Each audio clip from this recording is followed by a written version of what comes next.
Good morning. Ayan, mag-order kami sa Jollibee with my father.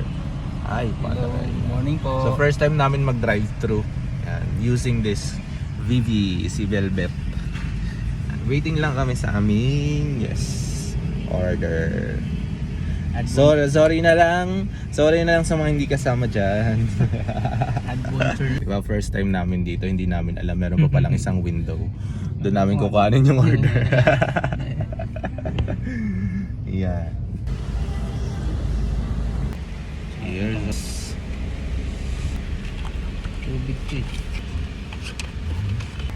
Lagay mo nga sa gitna. Thank you. Hey, thank you. Ito na po yung aming order. Yes. Let's go. Yan, we are happy. We have Jollibee. Baka naman, Jollibee.